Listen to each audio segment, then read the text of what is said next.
Bonjour, en direct des ateliers de la société Attractapa, je vais vous montrer comment sont conçues les lignes de surfcasting. Donc là on va faire le montage tout venant, donc un grand classique pour la pêche en surfcasting, la pêche au fond en mer.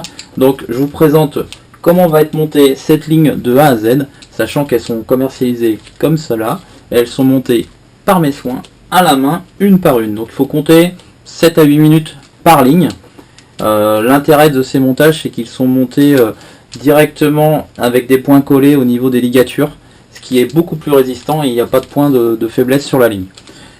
Je vous propose de commencer le montage et de regarder point par point comment c'est monté pour vous rendre compte de ces produits. Alors c'est parti, on va commencer par le corps de ligne. Déjà on travaille sur une règle de montage. C'est un accessoire qui nous permet de bien calibrer les lignes, toujours de la même façon. Donc la règle, je l'ai conçue, elle va être commercialisée d'ailleurs par la société Attractapa. Elle mesure de 0 à 2,15 m et tous les 5 cm on peut placer et régler les différents montages avec les positions des potences. Donc là en l'occurrence la ligne surfcasting tout venant, elle mesure 1,50 m, elle est équipée de 2 potences de 40 cm. Elle est montée en corps de ligne 45 centièmes, donc pour ça on va prendre donc 45 centièmes, un émerillon à agrafe numéro 6 que je vais accrocher. Voilà, donc on forme un nœud. Alors moi j'utilise énormément j'utilise que le nœud de pendu. Donc c'est-à-dire que je passe mon fil, je forme une boucle et à partir de là je passe 3 fois à l'intérieur. Chaque nœud, on humidifie pour serrer, pour pas fragiliser le fil. Voilà, ça c'est bon. Donc l'agrafe qui permettra d'accrocher votre plomb est montée. Je vais l'accrocher sur la règle. Voilà, j'ai plus qu'à tendre à dérouler la longueur de fil nécessaire. Donc 1,50 m, je mets 20 cm de battement pour être tranquille. Et maintenant, c'est la partie collier, hein, donc il faut enfiler les perles et les différents émerillons rolling. Donc là, on va commencer par des perles blanches transparentes, translucides. Elles font 2 mm, hein, c'est des toutes petites perles. Donc une perle. Ensuite, une perle de 4 mm. Alors, pour ce montage-là, elle est rouge. 4 mm. Clac. Qui viendra bloquer notre émerillon, un émerillon rolling numéro 8. Voilà, je refais la même chose de l'autre côté. Une perle rouge, une perle blanche, et je recommence. Une autre perle blanche, une perle rouge, un émerillon rolling, une perle rouge,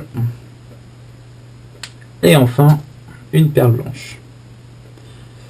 Voilà, tout y est. Tout est bon. Là, on a bien 2 potences différentes prêtes à être fixées. Maintenant, je vais pouvoir placer mon fil sur la règle et le tendre pour me faciliter les choses, pour faire les ligatures. Donc pour ça, je vais chercher mon autre pointe qui est plus haut. Je vais former une boucle qui vous permettra ensuite d'accrocher votre émerillon agrafe qui lui sera sur votre moulinet, fil du moulinet, directement sur cette boucle. Voilà, donc une boucle. Clac, je tends, comme ça, mon fil est bien tendu. Je positionne les 2 rollings avec leurs perles au niveau des potences prévues, c'est-à-dire la première à 60 cm de l'émerillon, la deuxième à 110 cm. Donc pourquoi c'est pas fait au hasard, hein, sachant que les potences font 40 cm, la première étant à 60, aucun souci pour aller s'en mêler dans le plomb, il y aura 20 cm de battement. La deuxième, de 60 à 110, on a 50 cm, donc 10 cm plus long que la longueur de la potence. Toujours pour éviter que la deuxième potence vienne chercher la première au niveau du lancer, et donc d'en mêler plus facilement en cours de lancer. C'est simple, mais c'est important.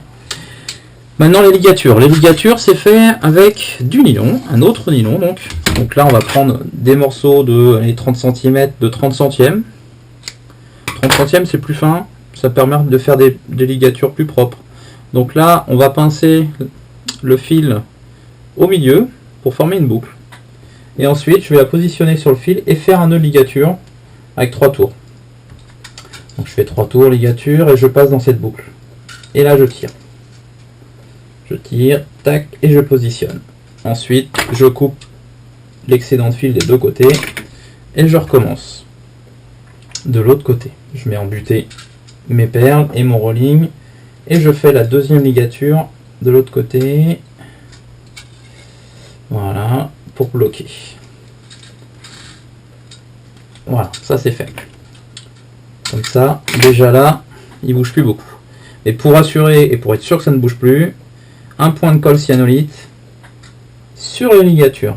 Alors c'est important de mettre que sur les ligatures pour que derrière les perles restent justement en rotation. Le rolling doit être libre. Il ne faut pas serrer toutes les perles les unes aux autres avec les ligatures, sinon le rolling va être coincé et du coup on n'aura pas l'effet de rotation souhaité avec le rolling. Hein, c'est super important de le laisser libre. Donc, pas les serrer, ça sert à rien du tout. Donc voilà, ça c'est bon.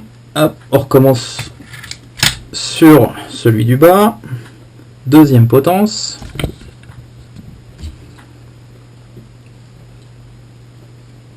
Hop, 2, 3, on passe dans la boucle. Clac. Et enfin, la dernière. Voilà. 2, 3.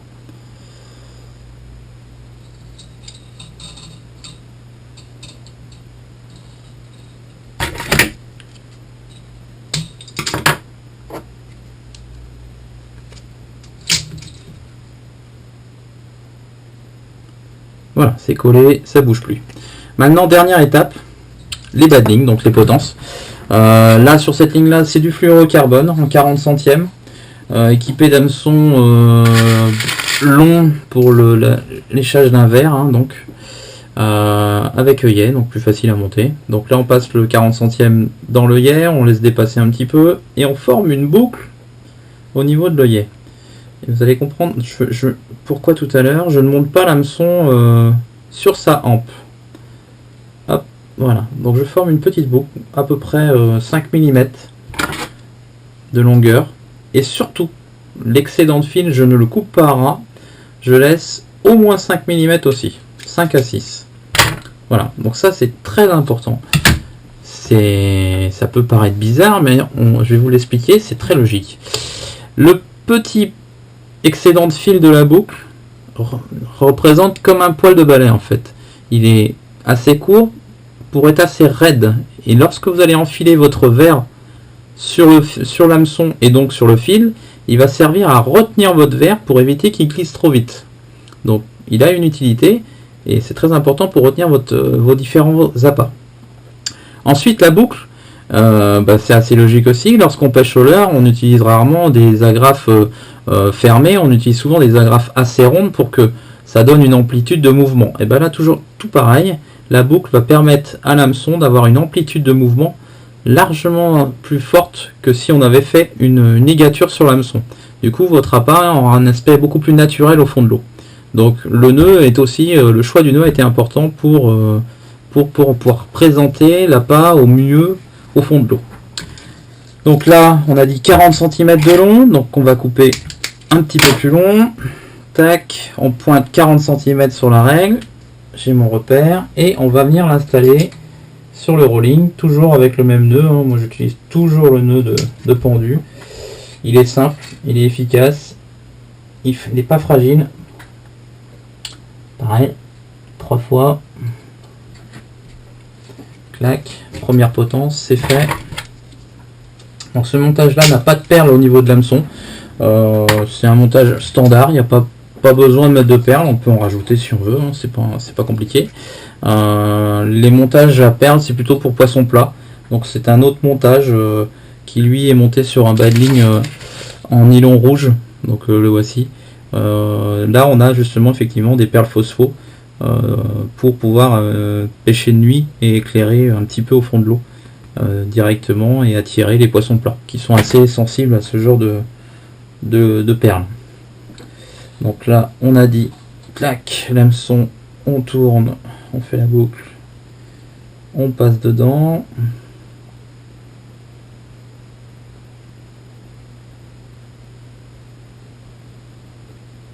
Voilà, 5 mm, on coupe 5 mm, on mesure et on fixe la deuxième potence. Tac.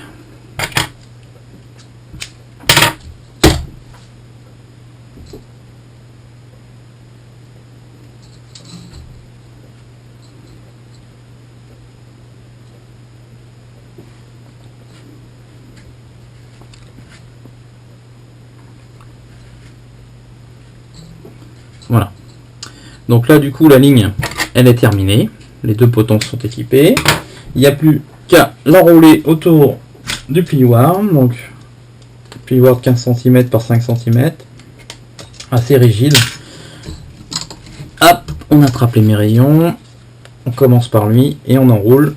Donc après il y a une longueur d'enroulement, hop, clac. Voilà, premier hameçon planté.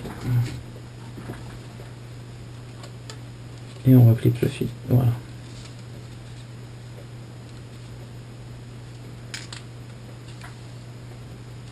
Voilà. La ligne est terminée. Elle est enroulée. La voici. Elle est donc prête à envelopper, prête à mise en packaging. Donc à la fin, ça donnera ça. Donc un packaging tout simple. Avec le montage derrière justement parce que c'est important de montrer comment elle est montée et c'est bien pourquoi j'ai fait cette vidéo, c'est d'expliquer comment est fait le montage et comment il est monté. L'objectif de la société Attractapa c'est surtout de montrer comment c'est produit pour que vous derrière vous puissiez les faire. Moi j'en vendrai quand même, c'est pas le souci, il faut du temps pour les monter. Par contre ceux qui veulent le monter, qui sachent au moins comment faire et qu'ils aient les outils pour le faire. Donc les outils, la planche, c'est vrai que ça peut être intéressant. Les accessoires, tout est proposé sur le site www.attractapa.fr. Donc les émerillons rolling, les différentes petites perles, les plus grosses perles, la colle, les plioirs, tout est accessible directement en ligne avec en vous inscrivant sur le site.